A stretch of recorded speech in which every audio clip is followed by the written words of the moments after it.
Welcome to GD concept. GD concept में आपका स्वागत है। आज हम पढ़ने वाले हैं कुछ फैक्ट के बारे में। मैं आपको डायरेक्ट फैक्ट बताऊंगा और उसमें हम जानने की कोशिश करेंगे कुछ फैक्ट के बारे में। राइट, मैं यहाँ पर इनको एक्सप्लेन नहीं करूँगा, मैं डायरेक्ट फैक्ट के बारे में बताऊँगा। आप देखते जाइए। किस क्षेत्र में उत्कृष्टता के लिए शांति भटनागर पुरस्कार दिया जाता है? तो उसका जो आंसर है वो है विज्ञान एवं प्रौद्योगिकी। राइट। नेक्स्ट फैक्ट है हमारा, हिंदी में लिखी गई प्रसिद्ध पुस्तक राग दरबारी किसने लिखी है?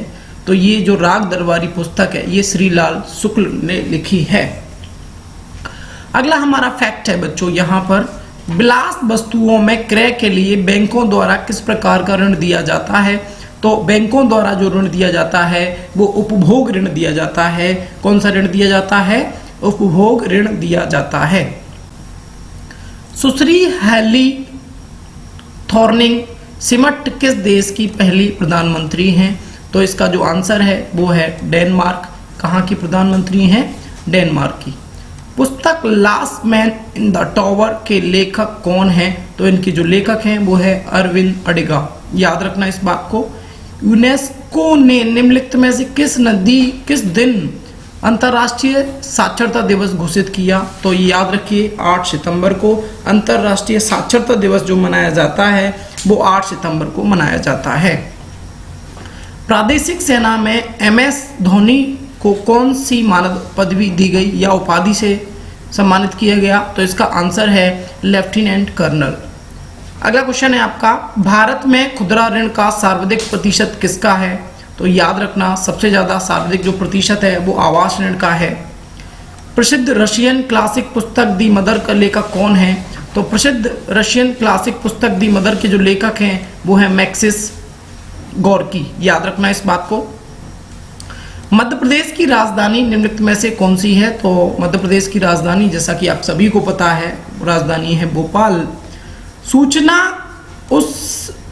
सूचना की उस सबसे छोटी इकाई को क्या कहते हैं जिसे कंप्यूटर समझ और प्रोसेस कर सकता है? तो इस बात को आप याद रखिए, बहुत ही इंपॉर्टेंट क्वेश्चन है। इसको बिट बोला जाता है। अगले क्वेश्चन पे चलते हैं, मॉनिटर के डिस्प्ले को कैसे मापा जाता है? तो ये बहुत ही इंपॉर्टेंट क्वेश्चन है। डायगोनली मापा जाता है।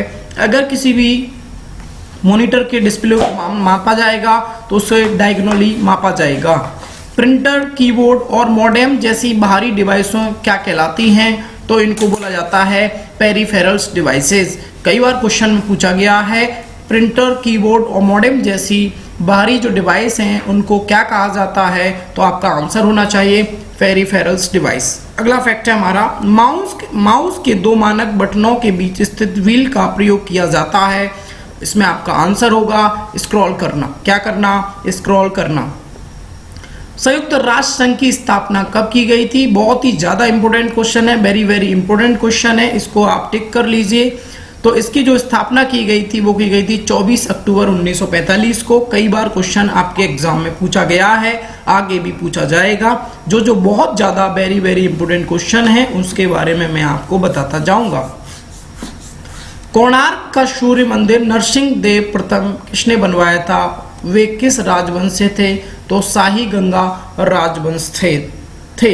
इस बात को याद रखिए, शाही गंगा राजवंश से थे। लहसुन की विशिष्ट गंध निम्नलिखित में से किस एक कारण है? तो इसको याद रखना, सल्फर युक्त यौगिक के कारण ही लहसुन की जो गंध आती है वो सल्फर युक्त यौगिक होता है। कार चालक की सुरक्षा के लिए प्रयोग में आने वाली वायु थैले में क्या होता है? तो इस बात को याद रखिए, उसमें होता है सोडियम एजाइड। क्या होता है? Sodium azide. बिग बैंग सिद्धांत का प्रथम प्रमाण किसने दिया? एडविन हवन ने। याद रखना, एडविन हवन ने। अगला क्वेश्चन है आपका, यहाँ पर एशियाई सोसाइटी का संस्थापक कौन है? तो इसका संस्थापक है विलियम जोन्स। इसको आप एक बार नहीं 2 से 3 बार रिपीट करेंगे तभी आपको ये फैक्चुअल याद होगा। इसको याद करने के लिए आपको इसको बार बार रिपीट करना पड़ेगा। आप जितनी बार रिपीट करेंगे उतना आप अच्छा याद कर पाएंगे। चलिए इसी के साथ आगे चलते हैं अगले फैक्ट पर। अगला फैक्ट है हमारा, भारत में कौन से क्षेत्र में सुल्तान जैन उल अब्दीन का शासन था? तो आंसर आपका है कश्मीर। याद रखिए इस बात को। संविधान के कौन से अनुच्छेद के अधीन भारत के राष्ट्रपति पर महाभियोग लाया जा सकता है?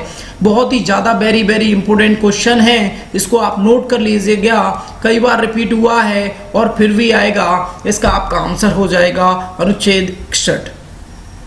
महासागर तहत पर सबसे गहरा बिंदु कौन सा है? तो सबसे गहरा बिंदु है चैलेंजर द्वीप। इस बात को याद रखिए। अगला क्वेश्चन है आपका, सोने की शुद्धता को मापने के लिए कैरेट शब्द का प्रयोग किया जाता है। सोने का शुद्धतम रूप क्या है? तो याद रखिए सोने का जो शुद्धतम रूप है वो 24 कैरेट का सोना है। जैसे कभी आप सोना लेने गए हैं तो आप अपने सोनी या जो भी आप जिससे लेने जाते हैं तो आप उससे बोलते हैं भैया हमको शुद्ध सोना दीजिए, और शुद्ध सोना अगर होगा तो उसका कैरेट क्या होगा? उसका कैरेट होगा 24 कैरेट। आपको नहीं पता है तो आप इसको याद कर लीजिए कि कहीं भी अगर आप सोना लेने जाते हैं तो आप उसको बोलिए कि भैया हमको 24 कैरेट का सोना दे दीजिए। अगला क्वेश्चन है आपका, वर्ष 1976 में आपातकालीन की उद्घोषणा के समय भारत का राष्ट्रपति कौन था? तो इस बात को याद रखिए, फखरुद्दीन अली अहमद। एक्चुअली ये क्वेश्चन इसलिए पूछा जाता है, आपातकाल हमारे देश में जब लगाया था इंदिरा गांधी के समय, तो वहाँ राष्ट्रपति का बड़ा महत्व होता है आपातकाल लगाने में, इसलिए उनका राष्ट्रपति का नाम पूछा जाता है। यहाँ पर ये वेरी वेरी इंपॉर्टेंट क्वेश्चन है, आप इसको नोट कर लीजिए। वर्ष 1976 में आपातकालीन की घोषणा के समय भारत के राष्ट्रपति कौन थे? फखरुद्दीन अली अहमद। याद रखना इस बात को। अगला क्वेश्चन आपकी हिस्ट्री से है, फ्रांसिस्को डी अल्मेड़ा कौन था? तो ये भारत में पुर्तगाली वायसराय था। फ्रांसिस्को डी अल्मेड़ा कौन था? भारत में पुर्तगाली वायसराय था। जैसा कि आपको मैंने एक वीडियो में बताया भी है कि पुर्तगाली जो थे फ्रांसिस्को डी अल्मेड़ा, इनके असफल होने के कारण क्या थे? इन्होंने भारतीय स्त्रियों से विवाह करने के लिए सलाह दी और हमारे भारत के सैनिकों को अपनी आर्मी में भर्ती किया, और यहाँ की महिलाओं से शादी करके इन्होंने एक नीति अपनाई कि जितने ज़्यादा हम भारतीयों से शादी करेंगे उतने हमारे बच्चे होंगे। लेकिन ये सभी जो नीतियाँ हैं, प्रशासनिक जो नीतियाँ हैं, वो इनकी असफल रहीं, क्योंकि इनके प्रशासन में बहुत भ्रष्टाचार का काम हुआ करता था। राइट, क्योंकि ये सरकारी कंपनी थी, ना कि कोई प्राइवेट कंपनी। याद रखना इस बात को। अगला फैक्ट है यहाँ पर, the last Mughal the call of dynasty Delhi 1857 नामक पुस्तक के लेखक कौन है? William Dalrymple. याद रखना इसको, ये कई बार एग्जाम में पूछा गया है, बहुत ही इंपॉर्टेंट क्वेश्चन है, और इसके बारे में अगर आपको पढ़ना है तो आप हिस्ट्री में जाकर इसके बारे में पढ़ सकते हैं, क्योंकि आज हम जो बात कर रहे हैं वो फैक्चुअल क्वेश्चन की बात कर रहे हैं। पेंट उद्योग के श्रमिकों को किस प्रकार प्रदूषण के जोखिम का सामना करना पड़ता है? तो इसका जो आंसर है वो है सीमा प्रदूषण। इस बात को याद रखिए, बहुत ही इंपॉर्टेंट, बहुत ही अच्छा क्वेश्चन है। सीमा प्रदूषण।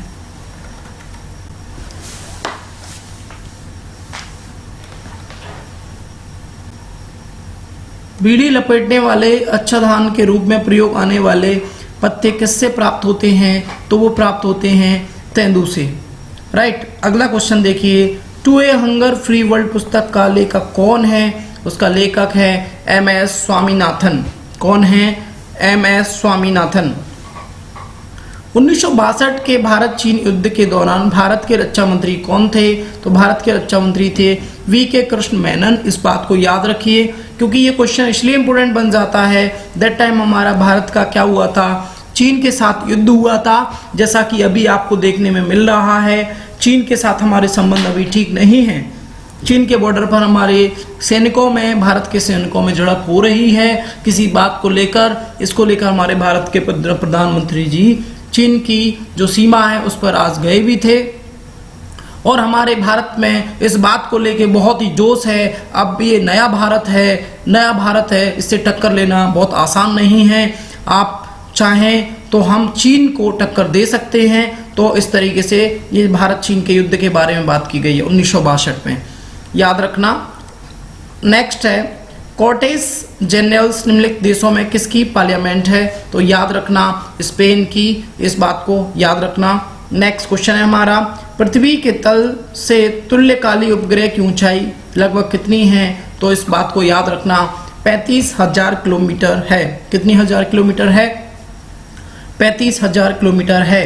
भारत में शून्य के शब्द प्रत्यय सहित दशामिक संख्यात्मक प्रणाली की खोज कौन से राजवंश के दौरान हुई थी? तो इस बात को याद रखना, वो राजवंश था गुप्त राजवंश के दौरान भारत में शून्य के संप्रत्यय सहित दशामिक संख्यात्मक प्रणाली की खोज की गई थी। कौन से वंश में?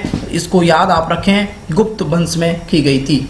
नेक्स्ट अगला देखें, यहाँ पर अगला पॉइंट आपका है, किसी लकड़ी की बनी पुरानी मूर्ति की आयु किसका प्रयोग कर जानी जा सकती है? तो कार्बन काल निर्धारण कर जाना जा सकता है।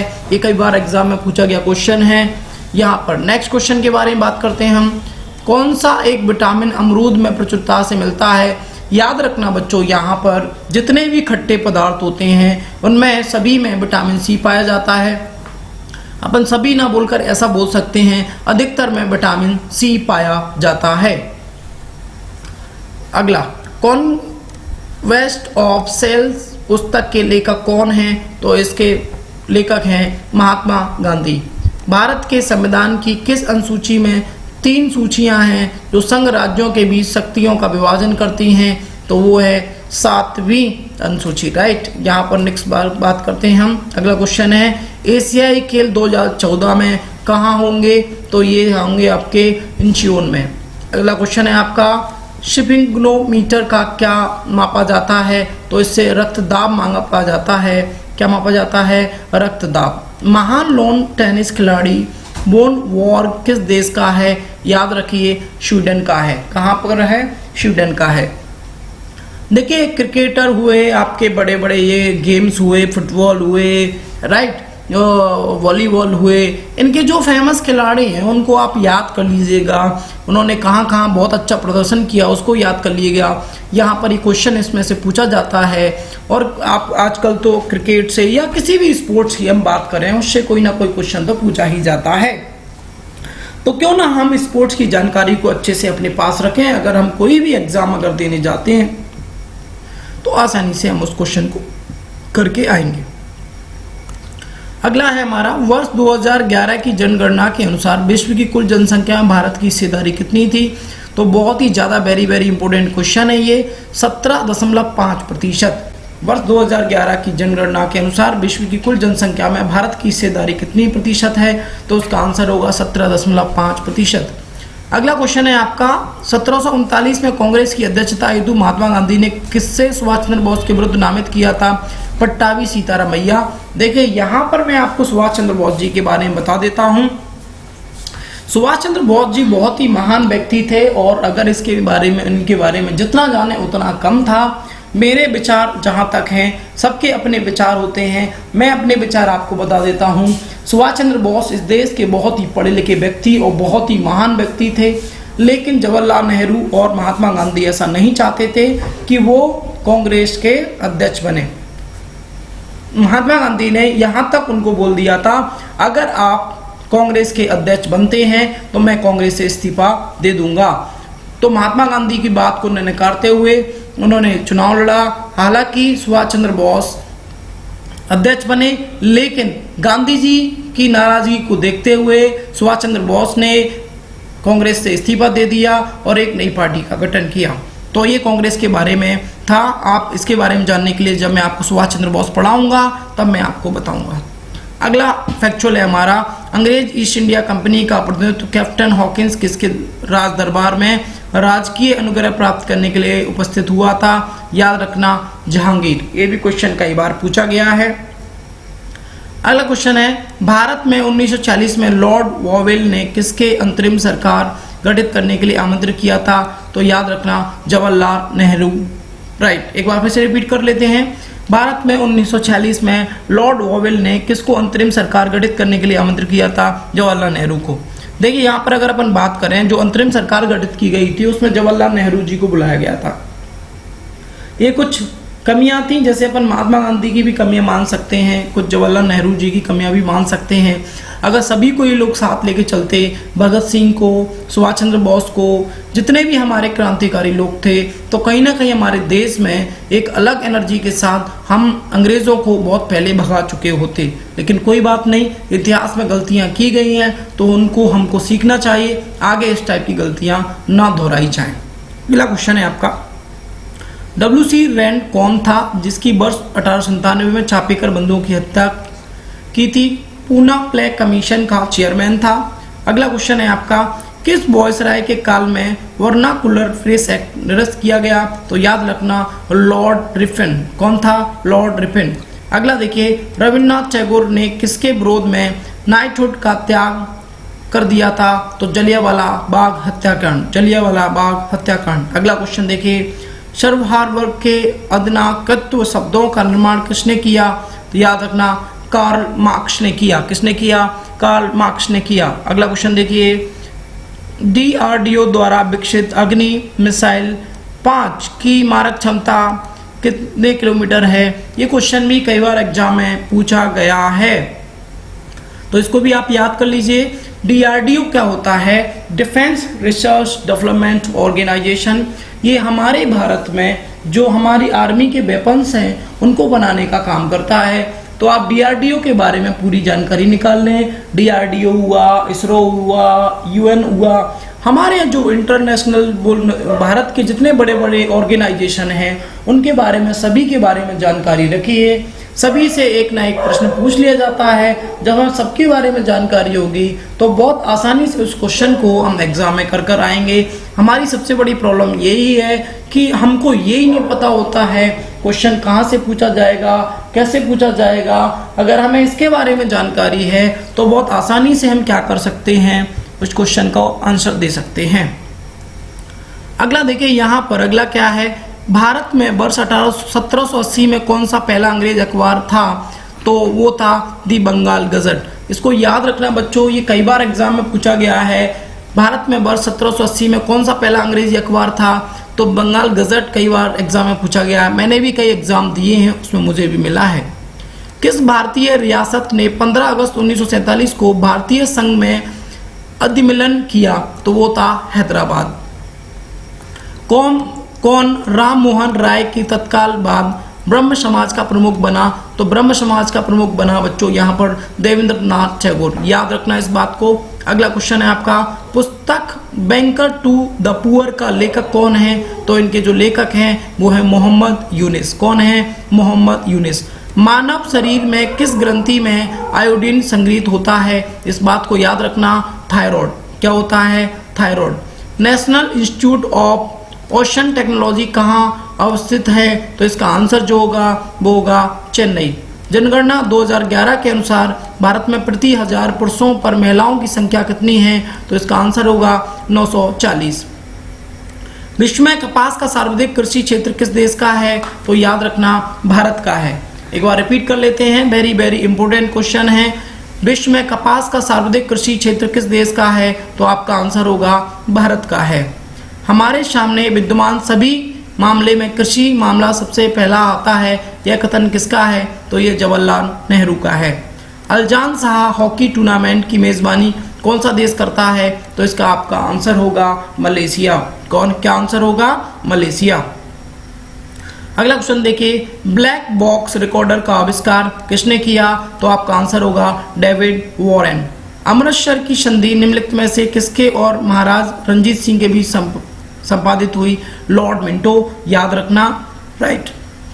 अगला क्वेश्चन है, भारत के संविधान के अनुच्छेद 371 के संदर्भ में निम्नलिखित में से किस राज्य के राज्यपाल के राज्य का कानून एवं व्यवस्था के विषय में विशेष उत्तरदायित्व है? तो आपका आंसर होगा नागालैंड। अगला क्वेश्चन देखिए, राजभाषा विभाग किस मंत्रालय के अधीन आता है? तो गृह मंत्रालय के अधीन आता है। एक बार रिपीट कर लेते हैं, यहाँ पर राजभाषा विभाग किस मंत्रालय के अधीन आता है? तो गृह मंत्रालय के अधीन आता है। अगला क्वेश्चन देखिए, कुन्नूर का पर्वतीय स्टेशन किस राज्य में स्थित है? तो आपका आंसर होगा तमिलनाडु। किस राज्य में रंगनाथिट्टू पक्षी अभ्यारण्य स्थित है? तो आपका आंसर होगा कर्नाटक। किसके कारण कुहासा होता है? तो संघनन के कारण। किसके कारण? संघनन के कारण। अगला यहाँ पर हम क्वेश्चन देखते हैं। अगला फैक्चुअल हमारा है, उसके बारे में हम बात कर रहे हैं। भारत के एक राज्य में कुल कितने भू क्षेत्र का अधिकतम वन क्षेत्र है? तो अरुणाचल प्रदेश। याद रखना, ये भी वेरी वेरी इंपोर्टेंट क्वेश्चन है, कई बार एग्जाम में पूछा गया है। किस नदी के किनारे नासिक शहर स्थित है? तो आपका आंसर होगा गोदावरी। एक बार फिर से रिपीट कर लेते हैं, किस नदी के किनारे नासिक शहर स्थित है? तो आपका आंसर होगा गोदावरी। अगला फैक्ट देखें यहाँ पर, स्वतंत्र भारत के चौथे राष्ट्रपति कौन थे? ये भी कई बार क्वेश्चन पूछा गया है, वी गिरी। एक बार फिर से रिपीट कर लेते हैं, स्वतंत्र भारत के चौथे राष्ट्रपति कौन थे? आपका आंसर होगा वी गिरी। अगले क्वेश्चन पे चलते हैं, किस वर्ष में सूचना का अधिकार अधिनियम प्रभावी हुआ? तो 2005। याद रखना क्या, 2005। अगला क्वेश्चन देखिए, किस भारतीय राज्य को पोलो खेल का उद्गम माना जाता है? वेरी इंपॉर्टेंट क्वेश्चन है। तो मणिपुर को यहाँ पर पोलो खेल का उद्गम माना जाता है। किस उच्च न्यायालय द्वारा भारत में बंद आयोजित करने को पहली बार अवैध घोषित किया गया? केरल उच्च न्यायालय द्वारा। याद रखना इस बात को। योजना आयोग के प्रथम अध्यक्ष कौन थे? तो योजना आयोग के जो अध्यक्ष होता है वो भारत का प्रधानमंत्री होता है। जैसा कि आप लोगों को पता है, हमारे भारत के पहले प्रधानमंत्री पंडित जवाहरलाल नेहरू थे, इसलिए योजना आयोग के जो अध्यक्ष होंगे वो कौन होंगे? पंडित जवाहरलाल नेहरू होंगे। अभी जैसा कि मोदी सरकार ने योजना आयोग का नाम बदलकर नीति आयोग कर दिया है, तो अगर आपसे कोई क्वेश्चन पूछता है कि नीति आयोग के अध्यक्ष कौन है, तो आपका आंसर होगा भारत के प्रधानमंत्री नरेंद्र मोदी जी नीति आयोग के अध्यक्ष हैं। चलिए आगे चलते हैं और अगला आपका जो फैक्चुअल है उसके बारे में बात करते हैं। अगला फैक्ट है आपका, उत्तर पूर्वी रेलवे का मुख्यालय कहाँ स्थित है? तो गोरखपुर में है, इस बात को याद रखिए। नेक्स्ट क्वेश्चन आपका, भारतीय राष्ट्रीय कांग्रेस की स्थापना के समय भारत का वायसराय कौन था?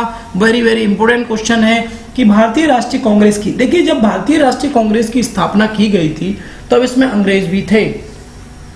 तो ऐसा माना जाता है कि कुछ राष्ट्रवादी लोग बोलते हैं कि जो भारतीय राष्ट्रीय कांग्रेस की स्थापना की गई थी वो अंग्रेजों के द्वारा की गई थी। ऐसा नहीं है, इसमें भारतीय लोग भी थे और कुछ अंग्रेज भी थे।